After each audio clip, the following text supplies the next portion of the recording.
All right, welcome to the meeting of the Education Economic Development Subcommittee. As always, we are joined by our Senate counterparts. Mr. Chairman, Chair Zucker.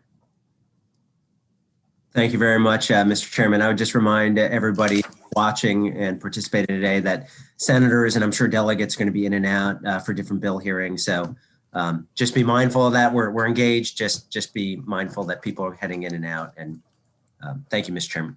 Thank you for that, Mr. Chairman. We do have as well on the House side a few members in bill hearings and other committees, so they will pop in as they can. With that, let's get started on our agenda. We'll start with the Department of Commerce. Emily Haskell is our analyst. Emily. Thank you, Mr. Chairman. My name is Emily Haskell, and I'll be presenting the budget analysis for the Department of Commerce, which should be on your screen now.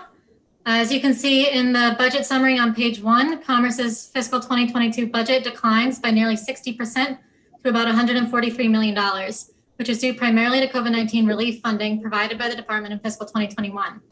This chart also does not reflect some additional COVID-19 relief administered by Commerce in fiscal 2021, namely $80 million in restaurant and hotel relief that was part of a budget amendment still in process at the time of budget submission, in addition to $66.5 million provided by the Relief Act. I'll talk in more detail about each of the department's relief programs in a minute, but I'd like to quickly go over a few other items first. Exhibit 3 on page 8 shows the proposed budget. Other than the decrease in relief spending, some big changes to note in fiscal 2022 allowance include increased general funds for the Sunny Day Fund, which when combined with available fund balance provide the final $5 million payment in a $20 million incentive package for Marriott International. Special funds decreased by $8.5 million to the Maryland Innovation Initiative, which provides matching funds to endow chairs at Maryland higher education institutions. This program has been funded with admissions and amusement tax revenues, but the distribution expired for fiscal 2022. Senate Bill 465 of 2020 would have extended the distribution, but the bill was vetoed by the governor. Although the veto was overridden earlier this month, the timing means there is no funding included in the allowance for fiscal 2022, and funding will resume for fiscal 2023. That bill also extends the distribution of $1 million in admissions and amusement tax revenues to the Maryland State Arts Council, or MSAC. Unlike for the Innovation Fund, the fiscal 2022 allowance does include $1 million in special funds for M&A tax revenues for MSAC. DLS originally recommended deleting that appropriation because it was included in the allowance in error, but DLS is withdrawing this recommendation as the funding is now available to support the appropriation. The Budget Reconciliation and Financing Act, or BRFA, proposes to level fund the general funds for MSAC with a fiscal 2021 working appropriation of $22.4 million, which was already reduced by the Board of Public Works in July to match the fiscal 2020 level. The fiscal 2022 budget plan includes a $2.9 million general fund reduction contingent on the BRFA, although the allowance doesn't include sufficient funding for the existing mandate, which should be $26.3 million. An additional $1 million is expected to be added by supplemental budget, and this would increase the contingent reduction to $3.9 million. Further, the BRFA also proposes to alter the future funding formula for general fund MSAC so that the allowance is required to grow by 1 percentage point less than the growth in general fund revenues, instead of by the same amount as the expected growth in general fund revenues. The changes proposed by the BRFA would result in $4.3 million less for MSAC in fiscal 2023, growing to $5.6 million less than current law by fiscal 2026. I'm going to spend most of the rest of the time talking about the relief funding Commerce has been providing in fiscal 2020 and 2021. Exhibit 4 on page 11 shows an overview of all these relief programs. And I'm going to keep this up on the screen, but the following page contains some of the detail I'll talk about. 535. And then for most programs, there's also an appendix showing by jurisdiction, as well as some additional program information. Ms. Haskell, hold on for 1 second. Okay, I was just going to remind the committee to please mute yourself, but Ms. Haskell, I'm sorry, go, please. Okay. The relief programs total $380 million, split about equally between federal funds from the CARES Act and rainy day funds. Almost all of this funding has already been either dispersed to businesses and other recipients or provided to local jurisdictions to award to restaurants and hotels. There is an unused balance of $10.5 million in rainy day funds that was left over in the grant program after Commerce funded all eligible applicants, which can be made available for other purposes. The largest programs were the COVID-19 emergency grant and loan programs, which accounted for 60% of Commerce's relief funding. Both programs provided relief to businesses with fewer than 50 employees that could demonstrate financial distress or disrupted operations due to the pandemic. And the grant program is also open to nonprofits. The programs offer grants of up to $10,000 and loans of up to $50,000, although the governor announced in December that these loans would be forgiven. Statewide, the grant program provided assistance to about 11% of all eligible businesses. The department experienced some challenges implementing these two large programs, especially early on. Programs represent a large increase over the amount of grants Commerce awards in an average year, and as a result, Commerce faced challenges processing the applications quickly. Program applications were open for 2 weeks, from March 23rd to April 6th, and by early June, the department had only dispersed $19 million across both programs. The pace of disbursement sped up from there, and the governor continued to add funding for the grant program throughout the year in order to fund all eligible applicants. It's worth noting that while Commerce continued to process applications throughout calendar 2020, all awards in these programs totaling $225 million went to businesses and nonprofits that had applied in that initial 2-week window in March and April. This approach favored businesses that were able to compile their application information quickly and did not reach businesses that may have felt the impact of the pandemic a little later on. After the emergency grant loan programs, the restaurant and hotel relief programs make up the next largest portion of relief, with $80 million provided for restaurants and $50 million for hotels and hospitality businesses. This funding is being distributed through local jurisdictions and was allocated based on the size of those industries in each jurisdiction. Although Commerce is not actively tracking how much funding is being dispersed through the local programs, engage a licensed contractor, they have to are required to disperse all funds by March 31st and to report to Commerce on the use of the funds by the end of June. DLS recommends adopting committee narrative, requesting that Commerce submit a report detailing the use of the restaurant and hotel relief funding by the local jurisdictions, including the number of grants made, how the funds were spent, demographic information, and the amount of any unused funds. Other relief programs included $10 million provided through the Maryland Small Business Development Financing Authority, or MSBDFA, for loans of up to $200,000 to economically or socially disadvantaged businesses, as well as $7 million in grants for arts organizations, artists, and arts and entertainment districts and county arts organizations.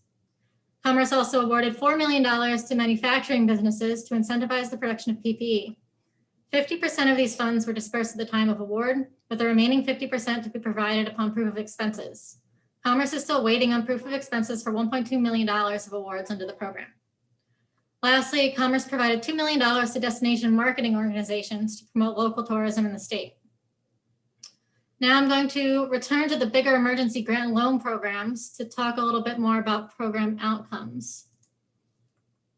The department surveyed grant and loan recipients, and some preliminary results are available.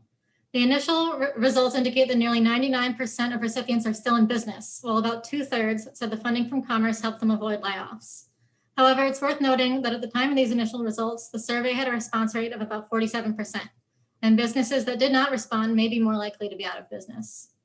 Exhibit 5 on page 14 shows how recipients spent the funds, with the most common expenses being salaries, rent or mortgage, and other normal operating expenses. Exhibit 6 on page 15 shows some of the continuing challenges faced by businesses, with more than half of recipients moderately or extremely concerned about a decrease in customers, running out of capital reserves, ensuring health and safety, increases in business costs, or being able to pay the rent or mortgage in the next 6 months. More than 2/3 of these businesses have had to reduce hours for their staff, and nearly half reported a decrease in revenues of more than 33% in October 2020 compared to October 2019. As you're all aware, the Relief Act provides additional assistance to the department, as shown in Exhibit 7 on page 16.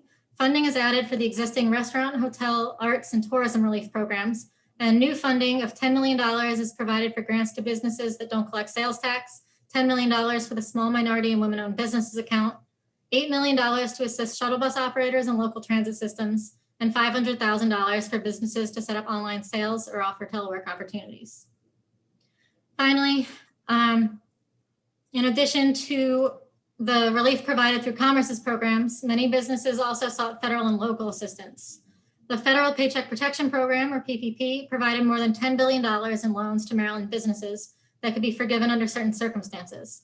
And the Small Business Administration's Economic Injury Disaster Loan Program also provided $3.4 billion to Maryland businesses.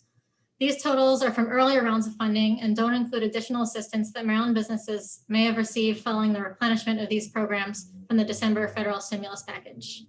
Exhibit 8 on page 18 shows that businesses that receive grants and loans from the Commerce programs also took advantage of the federal programs as well as local programs and other state programs.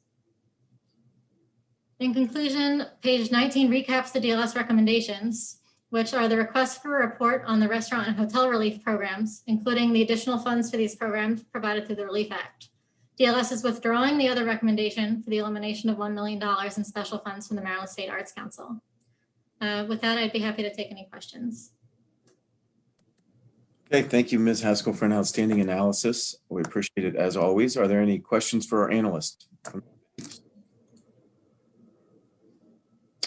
I don't see any, so we'll move on to our agency. We have, I see my former seatmate, Secretary Schultz, with us today and her team. So, great, thank you very much, Delegate Barnes and Senator Zucker. I very much appreciate both of you chairing these committees so that we can join together. For the record, my name is Kelly Schultz. I'm the Secretary of the Maryland Department of Commerce, and I'm here testifying in support of the department's fiscal year 2022, it's hard to believe, operating budget allowance. And I just want to say that I do acknowledge that there will be members of the committee that will be coming in and out for various reasons throughout the day. I'm very thankful that most members of the committee we had been able to reach out to prior to this hearing in order to be able to discuss any questions or concerns that members might have prior to. I am joined today by a very talented staff from the Department of Commerce. I do have Andy Fish, who's Commerce's Senior Director of Finance Programs, and he is going to be sharing our slide presentation screen. So he's adding that to his resume as a screen sharer today. And Mr. Craig Svoboda, he is our Budget and Finance Director. And lastly, but not least, Mr. Tom Reiford, who's Commerce's Assistant Secretary for Marketing, Tourism, and the Arts. And so they are here to help me to answer any questions that all of you may have as well. So Andy, I think we can go ahead and share the screen. Yes, thank you, Secretary. We'll get right there. And I think we do have several slides for the committee. I'm going to try to run through this. Ms. Haskell did an outstanding job on her analysis, so we'll try just to move on perhaps to the slide number 2, Andy. So our proposed budget for the upcoming fiscal year totals $141.9 million, and allowances provides for 188 permanent positions within the Department of Commerce and 32.75 contractual positions, full-time equivalent positions within the department. This breaks down to $76.4 million in general funds of our total allowance, $4.1 million in federal funds, and $61.5 million in special funds. Commerce's proposed allowance is a 17.5% reduction from our fiscal 2021 budget request and will allow us to continue the essential work of our economic development and supporting Maryland businesses during this ongoing and challenging period of economic recovery. Of course, that is our main goal. Next slide, please. Maryland, as well as the rest of the world, will be feeling the economic effects of the COVID-19 pandemic for a very long time. But thus far, our state has weathered the impact of the virus very well. By the end of 2020, we had the best job recovery of any state in the Mid-Atlantic region. We lost nearly 390,000 jobs between March and April of last year, and we've so far regained nearly 65% of those jobs back by the end of the year. Our unemployment rate dropped from a high of 10.1% in April to 6.3% at the end of 2020 calendar year. Make no mistake, thousands of Marylanders are still out of work and numerous businesses have had to close their doors. And we still have a lot of ground to make up. But Maryland is very well positioned to build on the progress that we have made up until this point. Next slide, please. A key reason we have fared relatively well is that from the very start of this pandemic, Governor Hogan has been committed to providing relief for Marylanders and Maryland businesses. So far, the administration has provided over $700 million in coronavirus relief funding, with assistance from Commerce that has included $220 million in emergency grant and loan assistance for small businesses. With that, $75 million in loans now converted to grants, so those businesses are not burdened with debt during this uncertain period. I do want to thank the members of the legislature for their participation in that and putting that into statute with the passing of the Relief Act. We also provided $5 million to support manufacturers so they could begin or accelerate production of personal protective equipment early on in the pandemic. We provided $7 million in funding for artists and arts organizations through the Maryland State Arts Council. Next slide, please. We provided $10 million for additional loans to economically disadvantaged businesses through our VLT program. Commerce also provided, as stated by Ms. Haskell, $80 million in restaurant relief and $50 million in hotel relief, which was provided directly to the lowest local jurisdictions for their disbursement to their local community businesses. And we did provide $2 million to local tourism direct marketing organizations to be able to market for further tourism opportunities. Next slide, please. I also feel it's important to note that the role of Maryland's life sciences and biotechnology sector is playing in the fight against COVID-19. We see it on the news every day. We hear it. It's really important for us to understand our stance. Maryland companies received more than $6 billion in federal funding for vaccine development and production. Companies that have been working on vaccines, therapeutics, and diagnostics have included companies such as Emergent Biosolutions, Novavax, Shigen Sciences. Each of those three has worked with Commerce on expanding projects and has used or been offered incentives as conditional loans from our MeetApp program or our various tax credits. While we may not have been involved in decisions about vaccine development funding, this does illustrate why our support of these companies and our life science sector has been an important part of our economic growth and development in recent years and will always continue to be important for the state of Maryland. Next slide, please. While the pandemic has required our attention and our action, the regular work of economic development in Maryland has not stopped. This slide will show several of the companies who have announced expansions and new locations in Maryland in the past year. This includes Amazon, which is putting a distribution center at the new logistics hub in Washington County, which is expected to bring more than 1,100 new jobs to Western Maryland. Novavax, which we had just mentioned, is expanding in Montgomery County and anticipates creating 400 new jobs. Giant Food is expanding in Prince George's County, adding 70 new jobs. That's a new headquarters for Maryland. That's a big deal. Ridge Engineering is expanding in Carroll County, retaining 130 jobs and adding an additional 50. I can't go through the whole entire list now, but I can tell you that our phone has been ringing off the hook. And our written testimony that each of you have has a more complete list. So Andy, I'm not sure if that slide showed up, but we can go to slide number 8. So this year's proposed budget includes funding for our small minority and women-owned business account.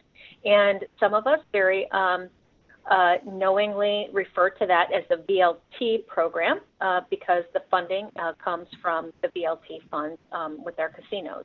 This program is focused on providing access to capital for businesses. New jobs are a benefit, of course, but the program isn't specifically structured to focus on job creation, which is unique at the Department of Commerce. Since 2014, Commerce has committed $77.5 million for small business loans. That's a total of 624 transactions, leveraging $162 million in private capital that is expected to create or retain almost 9,000 jobs. Next slide, please. So I think we're going to be able to show a few of the businesses here that have received the VLT funds recently. If they don't show up on the screen, I'll just read through them real fast. Corner Tavern and Cafe in Cumberland focus on craft coffee, craft beer, and cocktails and food using local and regional breweries, distilleries, and farms. They received loans for $37,275 and $80,000. True Respite Brewing Company in Rockville operates a 3-vessel, 15-barrel brew house with the capacity of about 2,000 barrels per year. They received a loan of about $164,000. Avdyne Aero Services, LLC, is a minority-owned, service-disabled, veteran-owned small business located at Thurgood Marshall, Baltimore, Washington International Airport, BWI. They are an award-winning FAA-approved Part 145 repair station. They received a $200,000 line of credit. Jesse J's, a women-owned business located in Anne Arundel County, is a Latin-inspired kitchen. They receive a $270,000 loan. Printing Specialist Corporation is a 49-year-old, fourth-generation family-owned business in Anne Arundel County that specializes in quick printing industry, producing forms, flyers, and stationery with a fast turnaround. They received a $100,000 line of credit. I could go on about some of the wonderful projects that happen with these VLT funds, but our VLT fund managers, they know their community and they know a good investment. Next slide, please. Next, we come to our Advantage Maryland. We all know it as our MeetApp program.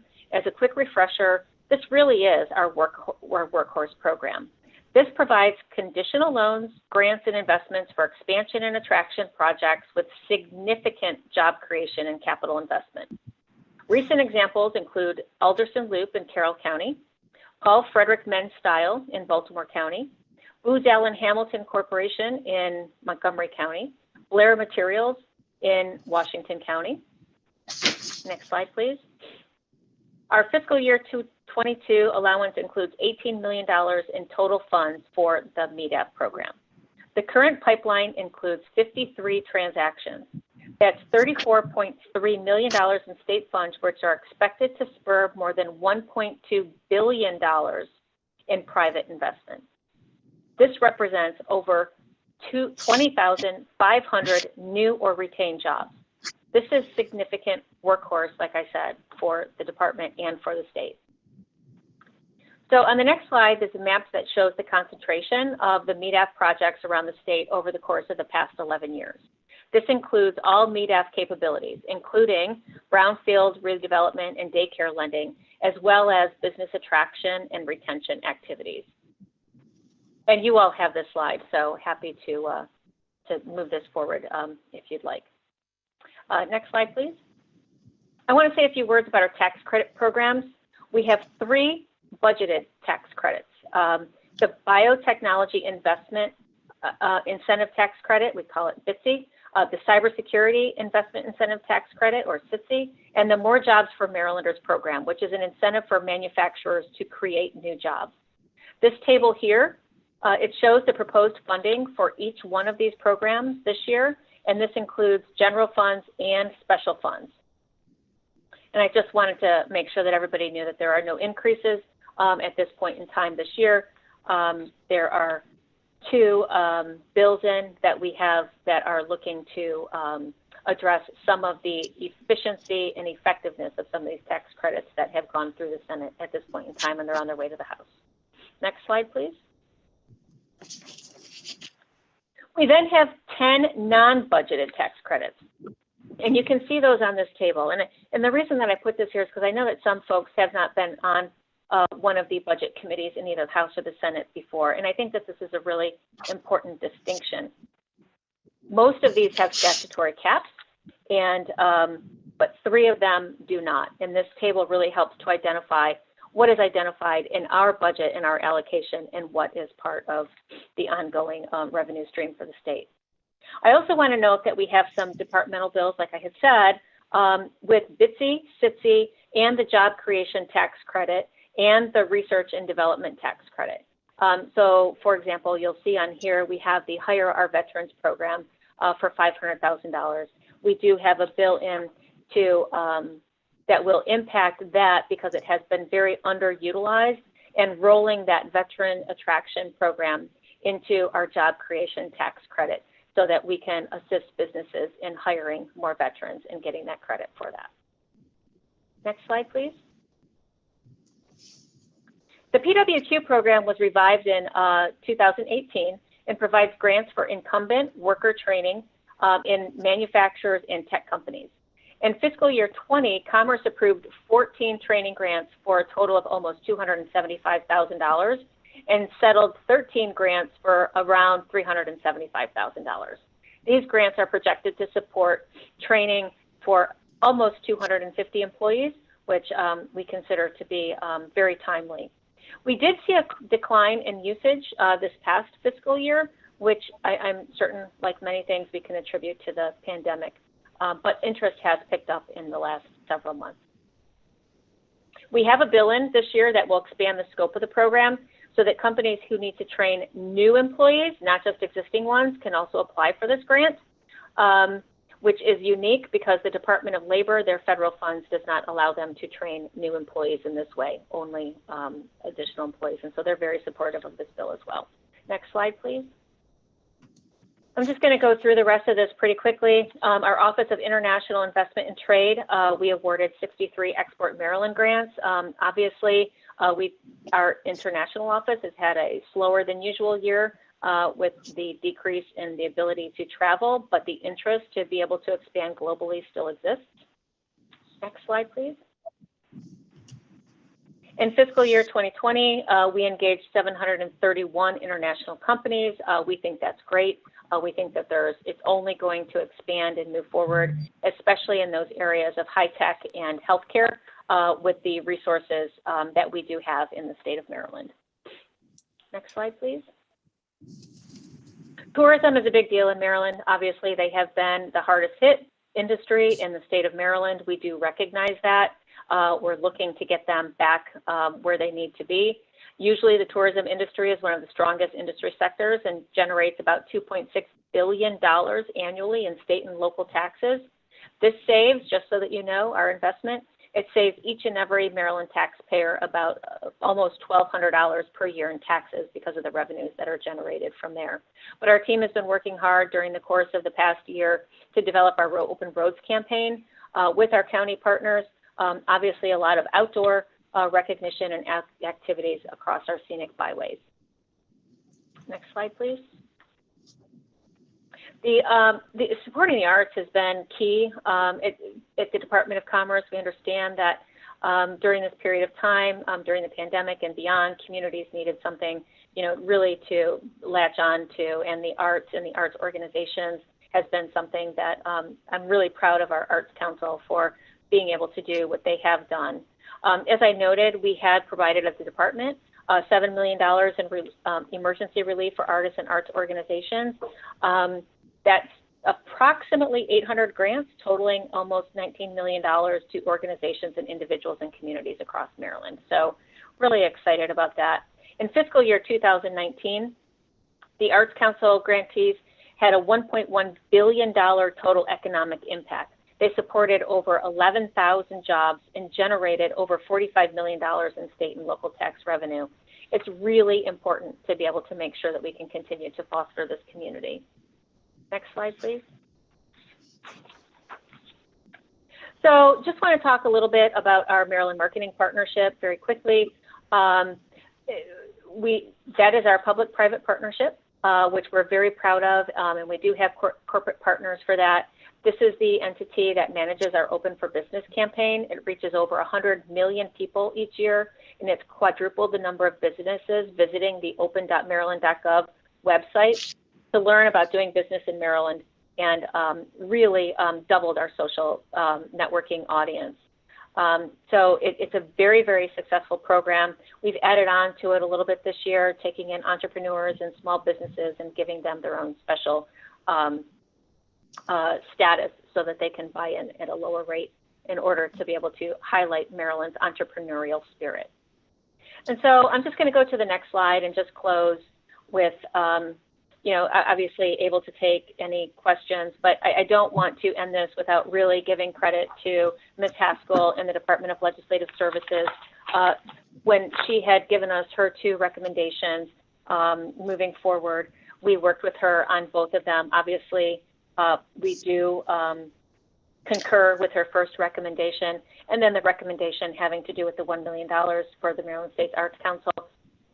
We explained the position and where we were, and having her agree with our understanding of what we need in order to be able to move that program forward. Very grateful for her generosity in allowing us to be able to explain that. So with that, Mr. Chairman, I will be happy to take any additional questions. Thank you. Thank you so much, Madam Secretary. Thanks for being with us. We will let your staff stop sharing their screen so we can see if there we go. See if there are any questions. And Vice Chair Solomon. Thank you, Mr. Chair. Madam Secretary, thank you for being here, and thanks for the meeting last week to go over some of this. I just had a question about the MeetApp fund. On the slide, it seemed like you had a fair number of, I think it was like 34 million grants or applications that were outstanding, but it seems like in the report, we're still going to have a pretty sizable fund balance left. Is that right? Just trying to figure out how much is left, would be left in that account based on what projections you've all made.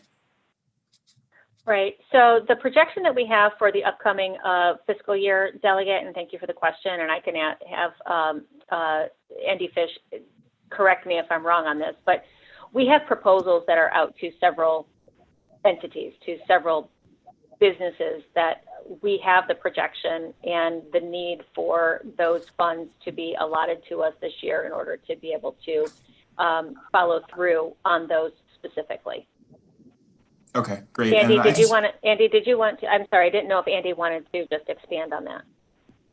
Just very briefly, thank you, Secretary. And that point's exactly right. When we put up proposal letters for assistance, we treat that as a gold standard and make sure that we have funds available so that a company wouldn't be surprised down the road otherwise. So that's very important to us, and that's a reflection in the fund balance position. Great, thank you. And I just had one quick question on the Arts Council piece. I know you and I had talked about the BRFA item, and I know it's a reduction of the increase. But I guess I was curious if you all have a sense of, I think our arts community has probably been hardest hit of almost anybody. In all the conversation with the arts folks that I've talked to in Montgomery County, I mean, they're sort of, by the grace of God and their boards are able to survive, but they've laid off, huge amounts of their workforce. And I'm just sort of curious if you have any, if the agency has any stats, particularly on the arts community, how hard hit they've been, and what, if anything, we need to do in the future to make sure that they're fully able to recover. I mean, we've invested so much money in them, in the past. I want to make sure we're not losing them. I know you do as well. Yeah, no, I appreciate that, Delegate. And I am very pleased to say that the Arts Council took on the arts community in full force during the pandemic. They found at the very beginning of the pandemic last spring, in March and in April, they found some federal funds and some of their existing state allocated funds, and they put out a little bit over $1 million in emergency funds from what they had internally without taking any additional CARES Act funds to the arts community. And then the governor added an additional $3 million, and then the governor added an additional $3 million. So there's over $7 million of emergency funds that have gone out to the art community thus far. And not only within the Department of Commerce, but I will say, some of those organizations, it depends on if they're for-profit or nonprofit. The Department of Housing and Community Development has been able to do some additional work with the nonprofit groups that are out there. So I think that we're very fortunate in Maryland.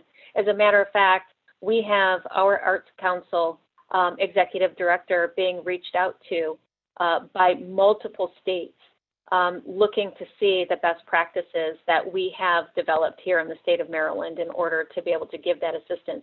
Many states have not seen that as a way to move forward, as a priority, but Maryland has seen them as a priority. And the legislature, quite frankly, also sees them as a priority because through the Relief Act, thank you very much for that bipartisan effort, has placed additional funds for the arts community as well. Great, thank you. All right, thank you, Mr. Vice Chairman. Delegate Bridges. Thank you, Mr. Chair. Can you hear me? Yep. Thank you, Mr. Chair. Thank you, Secretary Schultz. Good to see you. I think we had spoke, maybe it was yesterday or earlier this week, and I appreciate you talking to me about the grant opportunity with the Film Commission. But one of the things that we had also started talking about, and I had to get off of the call when you were there with the Legislative Black Caucus, were the number of grants and or opportunities that were given for businesses, specifically minority and women-owned businesses, through the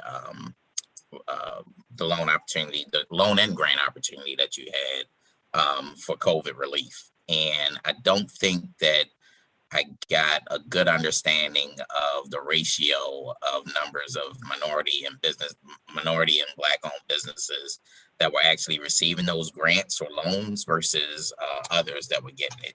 And I believe that you had said it was because of reporting and like who wanted to report, whether there were minority or women-owned businesses. Can you explain that a little bit more? Sure. So I'm hoping that included in your packet that each member of the committee has the breakdown and the charts that show all of the breakdown between the geographic and the demographics. So that should be in your packet of information. So that should be there. If you have any questions about that, I'm happy to address it. But back in March, when we, last March, now almost a year ago, when we put out the original funds, it was on first come, first served basis. And according to law, both state and federal law, you can't force somebody to identify themselves or their business in a demographic way. So it's completely their choice as to the boxes that they check on the application. Clearly, over half of the businesses that applied for the relief funds at that point in time did not check any boxes, over half. And so what we wanted to do once we had distributed all of the funds this past end of summer, I guess going into fall when the funds were completely dispersed, we sent out an additional survey asking all of the grant and loan recipients that received from us at the Department of Commerce additional questions that also reiterated a desire to capture some of the demographic information. We have, I think it's 46.6% responses that have come back with that information. And so the briefings that you have and the charts that you have are identified of less than half of the businesses that have chosen to respond. There's nothing that we can do to get them to respond any further. So that's the information that we have moving forward. Now, I will say that the Relief Act that was passed by the legislature and signed by the governor a few weeks ago clearly states in the statute that demographics or geographically, each of the local jurisdictions, each of the counties will get a sum of the funds from the Department of Commerce program based on the population ratio for each of the 24 jurisdictions as the number one priority. The number two priority will be based on the level of disadvantaged business that has occurred. What it does not state in the Relief Act bill, nor can it because there is no state definition for disadvantaged. So that's where the Department of Commerce is working to identify the disadvantaged businesses to be able to create that level of eligibility and the requirements that we're looking at, which will be much more subjective than it was in the first 3 rounds of funding through the relief funds. Thank you. Can I ask just a follow-up question to that? Is there any reason that we can't because we knew who we gave the funds out to anyway, legally, is there any reason we can't just go back and kind of match up, those organizations and see who were minority and women-owned businesses? Yeah, there are major legal reasons for that, Delegate, and I'm happy to express those concerns that have come from our Attorney General's office in the future. But it is not something that a government entity can do and go share information that's not willing to be shared by the private business entity. All right, thank you. Andy, I don't know if you have any information on that, but I know that when we have had considerable conversations with our Attorney General, that is the key sticking point. It's definitely a very intricate legal question. Yeah, that gets very granular, and it's a challenge we have across all our programs, seeking that level of demographic information. So we work with it every day and do the best we can, but we do need to stay within those legal guardrails. Absolutely. Okay. All right, Delegate. All right. Do we have any other questions for our secretary or the department? I don't see any. So, Madam Secretary, we appreciate you being with us. We'll look forward to continuing to get information from you as these federal programs continue to flow through.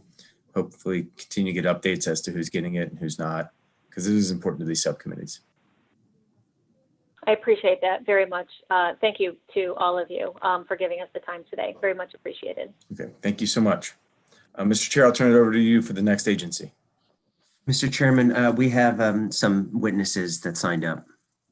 So I apologize, that's right. We have Nicholas Cohen from Maryland Citizens for the Arts, and I will remind witnesses we have 2 minutes.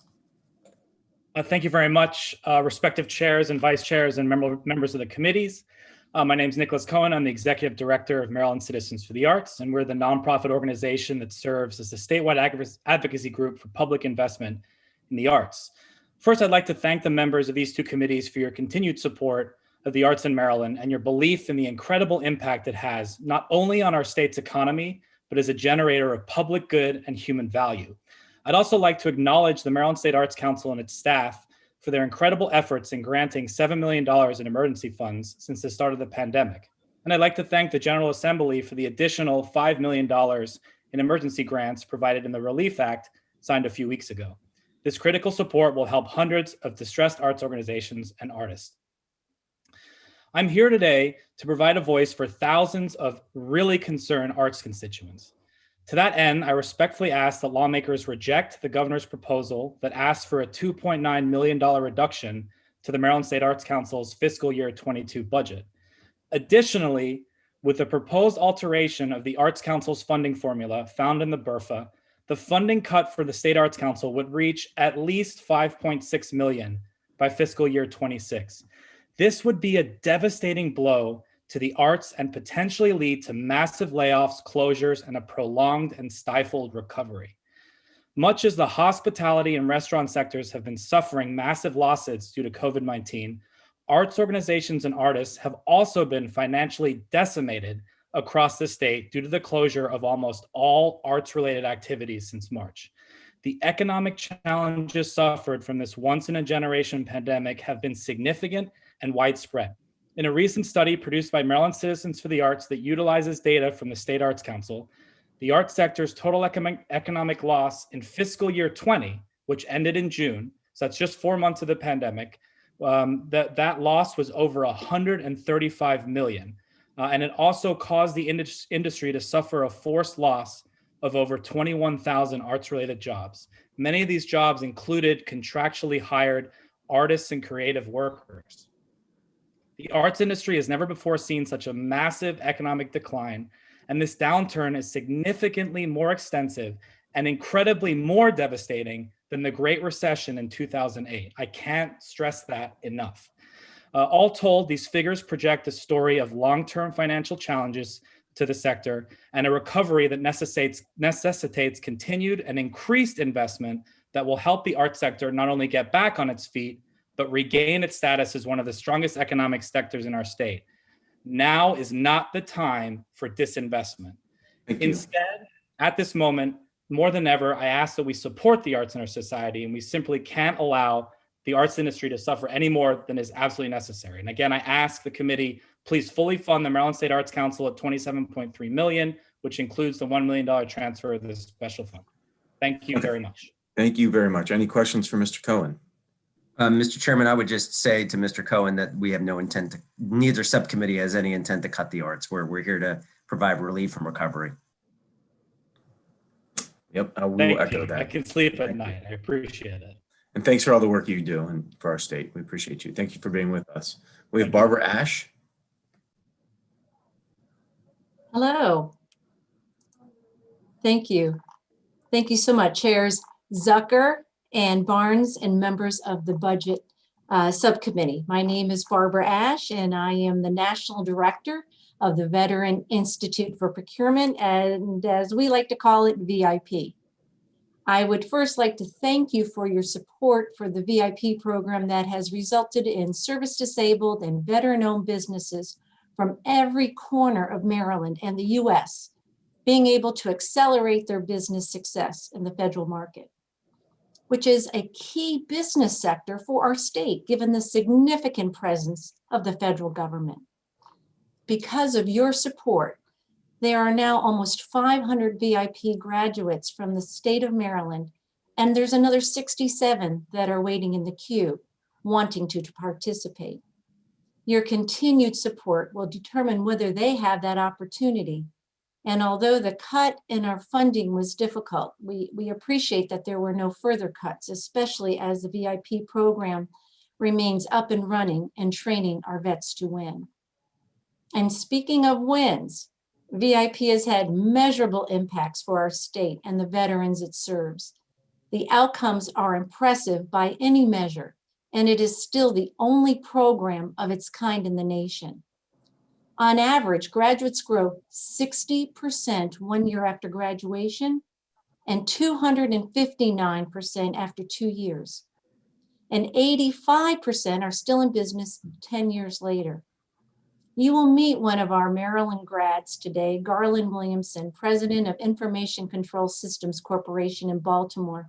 He's a 2011 VIP grad.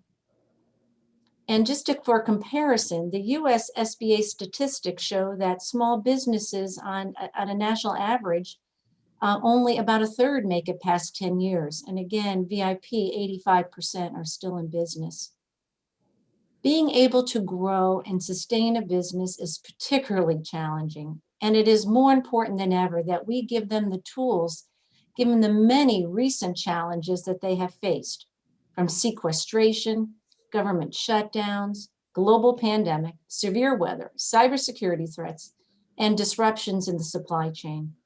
It is also important to understand that the veteran community is naturally diverse, geographically dispersed, and often disabled due to service-related injuries, and they have historically been underserved. But to put some numbers around that, please note that 2/3 of the VIP grads are minority-owned businesses. 79% are service-disabled, and nearly 20% are women-owned. When you support VIP, you are supporting a very diverse community of veteran business owners that have been underserved. However, with just a little support, they quickly become a force multiplier in their communities. I ask for your continued support for VIP and the veterans it serves. Thank you so much for this opportunity. Thank you, Ms. Ash. Thank you for being with us. And let's hear from Mr. Williamson, and then we can maybe do questions together. Excellent. So thank you for being with us. Mr. Williamson, you're on. Thank you. Good afternoon, chairs and committee members. I appreciate the opportunity to speak to you today. First, I want to thank you for your prior year supports of the VIP program. As Barbara just said, it's an extremely important program in the state of Maryland for veterans, particularly service-disabled veteran businesses like I am. I graduated from the program in 2011. And I've had the opportunity to talk to many veterans about the benefits and the advantages that they got through the program. So I've given you my written testimony, so I won't belabor it, but I just want to say that from a personal perspective, for me, the advantages has been the opportunity to interact with so many veterans, so many diverse veterans with so many diverse opinions. That's been extremely important. And the seminars that they give to keep me abreast of what's going on. You know, there's a lot of technology out there. Even though I'm a technology person, I just can't keep up with it all.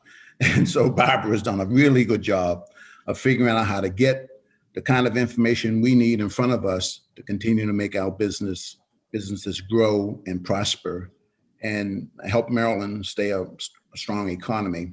So I know in conclusion that, you know, times are tight and money is hard to come by.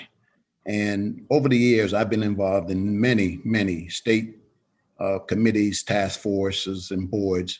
And I know that money is never an easy thing to come up with. but I'd asked you if you could please continue to support the VIP program because it's extremely important to the Maryland economy. And I think that the money that it will bring back into the Maryland economy will be well worth the effort. So I want to thank you and ask you for your continued support. We will, Mr. Williamson. I thank you for your service on behalf of, I think, both subcommittees for our nation and all your service you've provided. So we appreciate you very much. And Ms. Ash, thank you for what you do to support our veterans. Are there any questions for Ms. Ash or Mr. Williamson? Okay, hearing none. Thank you both for being with us today. Thank you. Thank you. Jumped the gun earlier, but I will turn it over to our Chair Zucker now. Thank you. No problem. Thank you, Mr. Chairman. Thank you for everyone that testified before. That ends the budget hearing on Department of Commerce. We'll now turn our attention to the Maryland African American Museum Corporation. We'll start off with the budget analysis from Rebecca Ruff. Ms. Ruff, welcome. Thank you. Good afternoon. I'm Rebecca Ruff with the Department of Legislative Services, here to present the fiscal 2022 analysis for the Maryland African American Museum Corporation, or MAAMC. MAAMC was established in 1998 to oversee the Reginald F. Lewis Museum of Maryland African American History and Culture in Baltimore City. I'm going to now share my screen so that you can all follow along with the analysis. We know. You can see it. Great, thank you so much. Okay, so if you look at the chart on the cover page of the analysis document, you can see that the budget for MAAMC totals $3.3 million in fiscal 2022. Their budget consists of a general fund grant of $1.96 million, which is the blue part of the bars in front of you. That grant has remained the same for the 3 years, which are reflected in this chart. There is some growth anticipated in both fiscal 2021 and 2022 in their privately raised revenue, which is the tan colors part of the bar graph shown before you. Exhibit 1 on the next page does provide you the detail with regard to the Museum Corporation's expenditures and revenues. You can see in looking at this detail that they were impacted by the COVID-19 pandemic, in that their revenues fell by approximately $1.4 million in fiscal 2020 compared to the prior year. They are anticipating some rebound as the museum was able to reopen in September of 2020, but they are essentially assuming consistent growth between fiscal 2021 and 2022. The biggest change in their budget is seen in the impact of their visitor attendance, which did fall considerably in fiscal 2020, primarily due to the fact that the museum did have to close for the final quarter of the fiscal year. The museum did transfer to virtual operations like most of the rest of the state and private and government entities did. And they were able to report in their annual report that they had approximately 206,000 website hits, and they were able to report on their social media presence as well as the number of virtual programs that were offered in the fiscal year. However, we would note that in reviewing the data that they provided, it doesn't seem to be reported consistently from year to year, which does make it difficult to ascertain the extent to which the numbers reported for virtual outreach reflected growth over what they had been doing in previous years. The other thing that I would note with regard to the museum is that in statute, they are required to submit a 5-year strategic plan. The last one was submitted in fiscal 2016. So we are asking the museum to comment on how the COVID-19 pandemic has impacted their operations and their financial position. And then also to explain to you their plans for submitting a strategic plan in the near future. With that is a conclusion of my presentation. Well, thank you very much, Ms. Ruff, for that thorough analysis. Are there any questions from either of the subcommittee? I don't see any. So thank you very much, Ms. Ruff. We'll now turn to the Executive Director, Ms. Terry Freeman and her team. Welcome. Good afternoon. Thank you for having me. I have been on the job for almost 2 weeks. It'll be 2 weeks on Monday. So due to that, I am going to pass it over to Wanda Draper, who is the former executive director, and she'll talk a little bit about what's happened and then I will talk a little bit about where we're headed. Thank you. Ms. Draper, welcome. Thank you. Good afternoon, and we appreciate the privilege to be able to present to you today.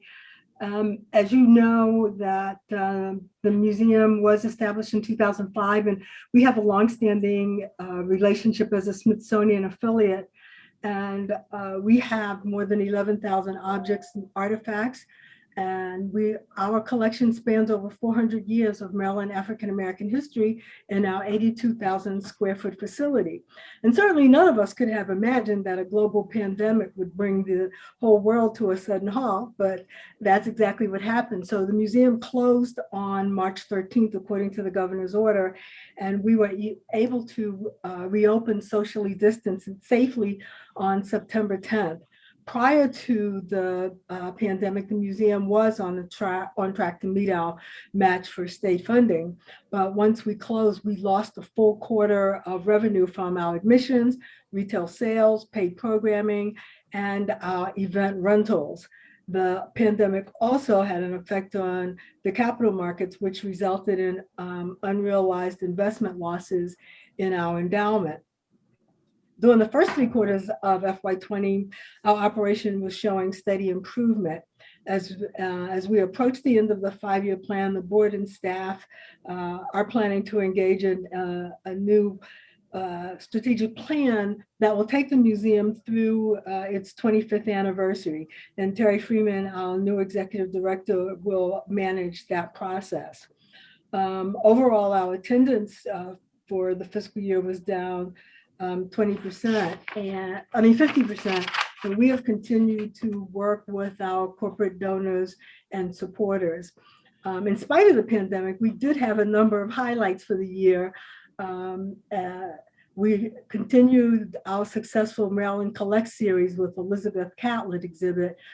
There were 34 pieces, mostly donated from Maryland collectors. And traditional rental fees for a similar exhibit would have cost in excess of $50,000. The exhibit was named Exhibit of the Year by the Baltimore Sun and was sponsored by Casa Permanente and the Eddie and Sylvia Brown Foundation. We also did an exhibit on superheroes and collectibles that was very successful. That collection featured Black actors in starring roles as superheroes and villains, and it covered the expansive world of pop culture from Star Wars and Star Trek to Marvel and DC Comics. We had an amazing donation of 170 prints documenting the life of Arabs of Maryland that came from Roland Freeman, who is a renowned Smithsonian documentarian and who was the impetus for this exhibit. We also continued our program series on Talks and Thoughts, where we were able to address free to the public subjects including voter suppression, disparities in healthcare for African Americans, and strategies to increase wealth in the Black and Brown communities. We did a public program exploring the 855 women of the all-Black military battalion to serve in Europe during World War II, and a program to promote Baltimore ceasefire in terms of reducing violent crime. We taught families how to maintain their legacy through quilting and the arts, and did an exploration of slave quarters in Annapolis discovered by local archaeologists back in 2014. We also partnered with Johns Hopkins Medical Systems and University for a Hopkins Day, which allowed free admission to all for a full day of talks, performances, and activities for all ages. In partnership with the Smithsonian, we premiered their movie, Breaking the Color Barrier, and during the federal government shutdown, we offered free admission to the museum for all furloughed federal employees and their families. School attendance continues to be an institutional priority and certainly dropped slightly because the springtime is the most popular time for students to visit as a school group. However, the education and community programs moved all of our program offerings into virtual space, and we utilized our social media and virtual programming space. And it allowed us to continue our professional development sessions, school exhibit tours, and community programs. as well as our Living History program. And additionally, we held our annual Kwanzaa celebration and our statewide high school juried art show. And even despite the pandemic, we had high school students from each of the 23 counties in Baltimore City to participate. The museum fundraising revenue was down 1.23 million compared to 2 million in FY19. And these amounts are funding exclusive of the state of Maryland and the unrealized investment. Our museum store revenue was down, as well as our special events and corporate events. We have been successful in maintaining the corporate events that corporations had booked with us. We have maintained the opportunity to keep those events on our books and reschedule them. So we look forward to doing that. Paid memberships in FY20 increased 8%, and we redesigned our membership program and increased our benefits so that we could encourage members and our corporate partners to take advantage of the enhanced opportunities. We introduced membership cards with pictures of historical and relevant Maryland African Americans, and we have been experiencing tremendous response to this program. Our membership revenue through December 31st of FY21 is $50,000, which is an increase of about 188%. That's amazing, Ms. Draper. That's amazing. So in terms of your outlook right now, in terms of your budget, do you feel good based on the I know that DLS was wondering about the 2016 strategic plan. Do you all, I mean, you all have our support. I know Chairman Barnes is a big supporter of yours. Both subcommittees are, the entire General Assembly, quite frankly. Is there anything that you need to share with us? Because I know your time is valuable on a Friday and you've got important work to do back home. Is there anything else that you need to share with us in terms of the strategic plan? Do you feel good about this next year? Is there anywhere else we can be helpful before we let you go on with your joyous weekend? I'm going to let Terry talk about her plan to move forward, but I do want to mention our building is now 15 years old, and we have not had a capital project budget, so we could definitely use that. Well, I heard a rumor, Ms. Draper, that Delegate Barnes is also the chair of the Capital Budget Subcommittee, but I heard that too. and the vice chair is also here, but yeah, I'm sure Chair Barnes will follow up with you offline about the capital needs. Yeah, if you can get us whatever capital needs you have, so we can start looking at that and planning for that down the road. Okay, we will do that. Money would be coming from, in addition to the state, that'd be great. Okay, and Terry's going to talk about the strategic plan. Thank you. Very brief. And Ms. Freeman, yeah, if you could just. I'll be very brief. I'll just say that having been here only 2 weeks, I don't have a strategic plan for you, but we will be beginning a strategic plan process sometime probably in what will be the fourth quarter of the fiscal year. It is doubtful that I will have a completed strategic plan by the end of the fiscal year, but certainly you will have one before the end of 2021. And I hope that is acceptable. That's great. Well, thank you very much. Is there any questions for this panel? I don't see any, so I'm going to turn it back to you, Chairman Barnes. That concludes the budget briefing on that. Excellent. Thank you both for being with us, and we will see you soon. We will now turn to Frostburg State University, and Ian Klein is our analyst. Mr. Klein, you are on. Excellent. I'm going to share my screen. Okay, so at this point, you should see the Frostburg State University analysis. I'm going to begin on page 4 with Exhibit 1, which shows undergraduate enrollment from fall 2015 to 2020. Total undergraduate enrollment decreased by 310 students from fall 2019 to 2020. And as illustrated in the exhibit, there were declines in all categories when comparing fall 2020 to 2019. I'm going to move ahead to student performance, which starts in Exhibit 4.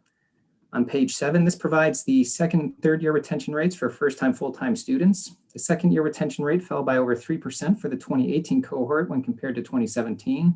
Conversely, the third year retention rate spiked with the 2017 cohort increasing by 4.5% when compared to 2016.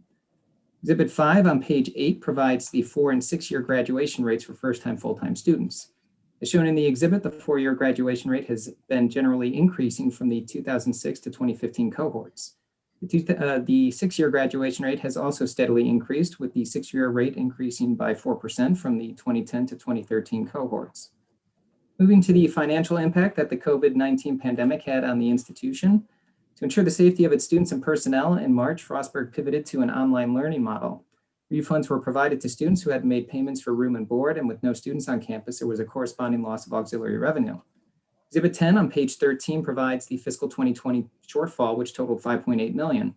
Utilizing a transfer from fund balance, CARES Act funding, and state coronavirus relief funding, Frostburg was able to eliminate the fiscal 2020 deficit. For the fall 2020 semester, the university offered 70% of their courses through a blended educational delivery format, which was a mix of both in-person and online instruction, with the remaining 30% entirely online. Class sizes were limited, and all housing on campus was turned into single living. As shown in Exhibit 11 on page 15, to date, the university has identified a fiscal 2021 shortfall of $12.4 million. The institution adopted several strategies to eliminate the shortfall, which have been summarized in the exhibit.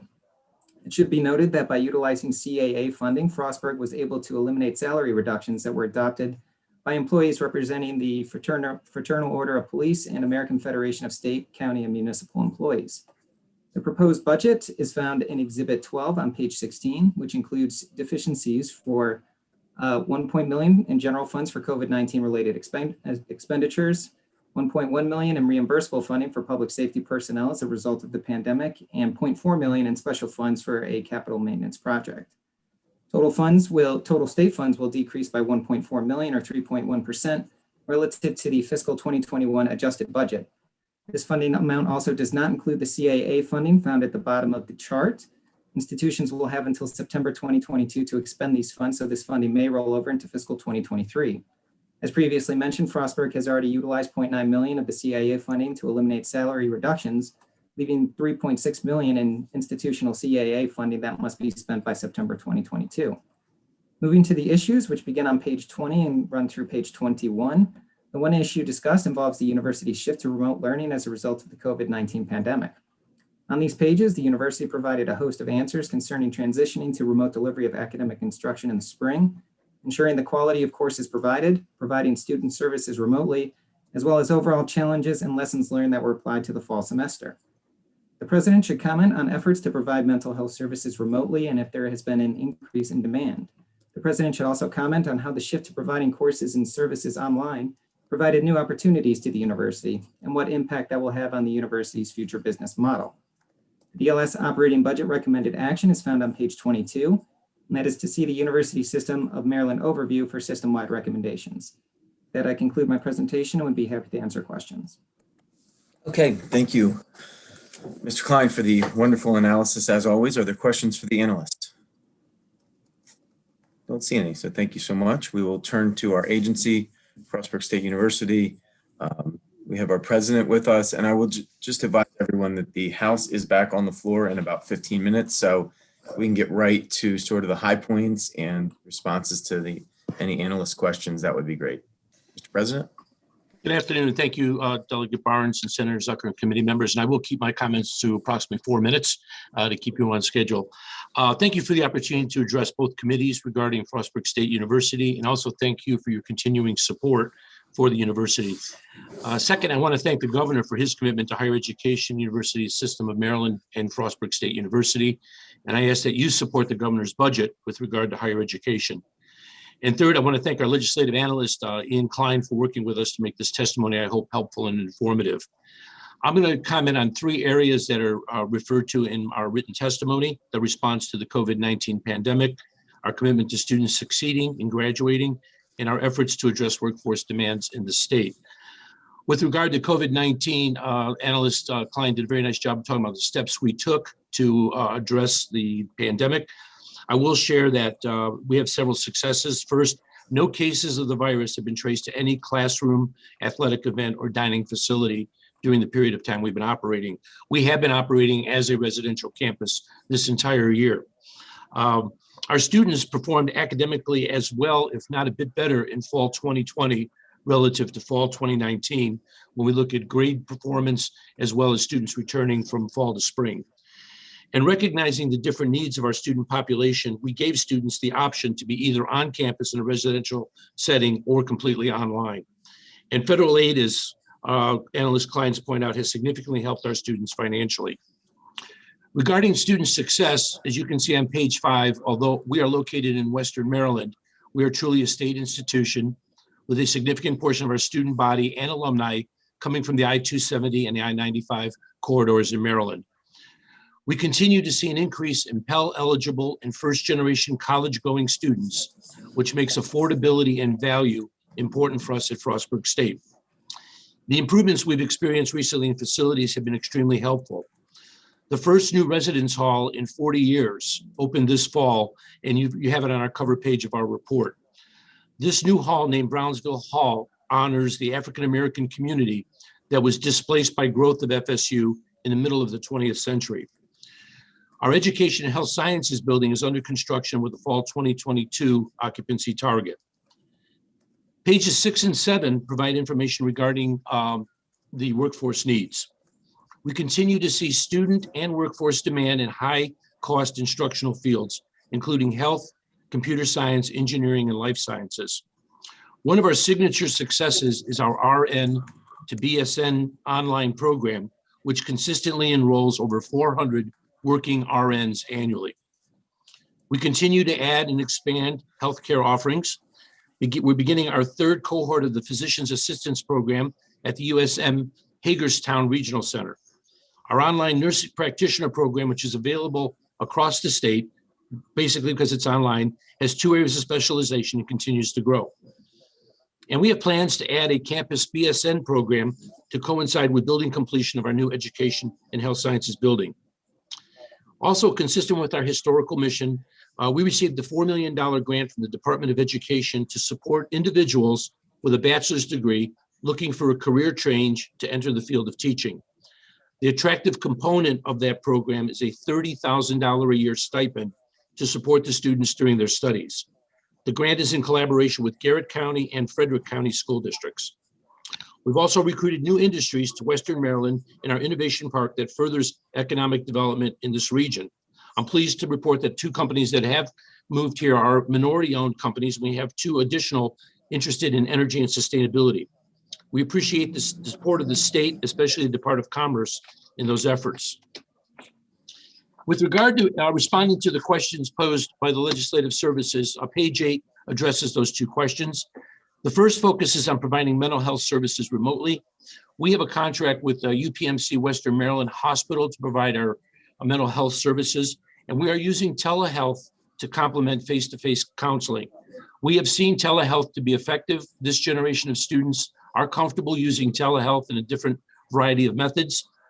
If you see the graph, you'll see some interesting changes. However, we have seen a shift in the number of clients with the during the semester, a reduction in clients seeing access to mental health relative to previous years, but we're seeing a significant increase in students in intersession asking for mental health support.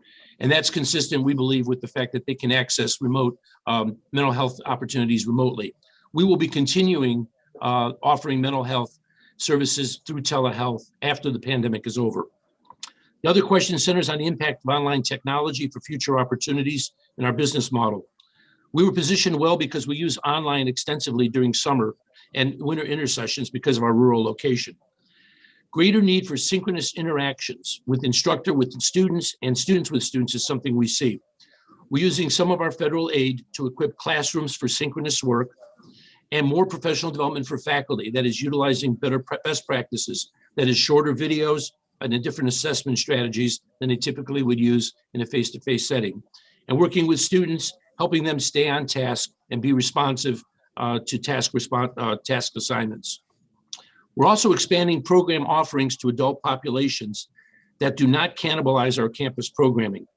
This is going to require us to develop some different teaching models and more start dates during the year to accommodate the needs of the adults, and will also require us to make changes to our infrastructure to support adult learners remotely.